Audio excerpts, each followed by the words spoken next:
Hi అండి. ఖాళీ అట్టపెట్టెలు పారేయకుండా ఇలా చిన్న చిన్న క్రాఫ్ట్లు చేసుకోవచ్చండి.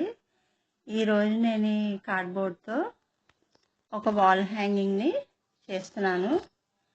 ఈ వాల్ హ్యాంగింగ్ కోసం ఇలా ఒక కార్డ్బోర్డ్ తీసుకుని మనకి ఎంత సైజులో ఈ క్రాఫ్ట్ కావాలో అంత సైజులో రౌండ్ తీసుకుని కట్ చేసుకుని ఇలా కలర్స్ వేసుకోవాలి. ఆ కలర్స్ ఆరేలోపు నేను ఇక్కడ వైట్ పేపర్ యూజ్ చేస్తున్నానండి. కలర్ పేపర్స్ ఉన్నా అవన్నీ యూజ్ చేసుకోవచ్చు. ఇలా పేపర్ పీసెస్ చేసుకుని పేపర్ ట్యూబ్స్లా చేసుకోవాలి. ఇలా మనకి ఎన్ని పేపర్ ట్యూబ్స్ కావాలో చేసుకుని పక్కన పెట్టుకుని నేను ఇక్కడ వార్లీ డిజైన్ వేస్తున్నాను ఈ కార్డ్బోర్డ్ మీద.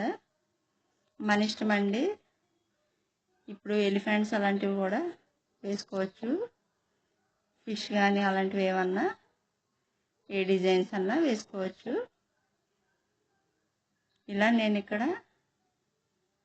2 వార్లీ డిజైన్స్ వేస్తున్నాను. ఇలా వేసిన తర్వాత ముందుగా రెడీ చేసిన పేపర్ ట్యూబ్స్ని కార్డ్బోర్డ్ వెనకాల పెట్టి అంటించుకోవాలి. నేను ఇక్కడ కొంచెం దూరంగా అంటిస్తున్నానండి, కొంచెం దగ్గరగా అంటించుకోవచ్చు. ఇలా ఈ రౌండ్కి నేను ఇక్కడ డిజైన్లా వేస్తున్నాను. ఉంటే మిర్రర్స్ అన్నా యూజ్ చేసుకోవచ్చండి. రౌండ్ మిర్రర్స్ అలాంటివి ఏమన్నా ఉన్నా, లేదంటే డైమండ్ షేప్ మిర్రర్స్ ఉన్నా అవన్నా అంటించుకోవచ్చు. ఇక్కడ నేను సింపుల్గా పెయింట్తో ఇలా డిజైన్లా వేసేసి డాట్స్ పెడుతున్నాను. ఇలా పెట్టిన తర్వాత 2 కలర్ పేపర్స్ తీసుకుంటున్నానండి.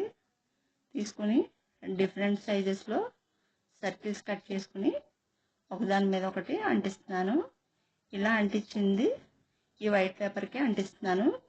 ఇక్కడ ఫ్లవర్స్ అన్నా అంటించుకోవచ్చు, లేదంటే లీవ్ షేప్లో ఏమన్నా కట్ చేసుకున్నా అంటించుకోవచ్చు అండి. ఐడియా నచ్చితే లైక్ చేయండి, షేర్ చేయండి. ఛానల్ని తప్పకుండా సబ్స్క్రైబ్ చేయండి. Thank you for watching.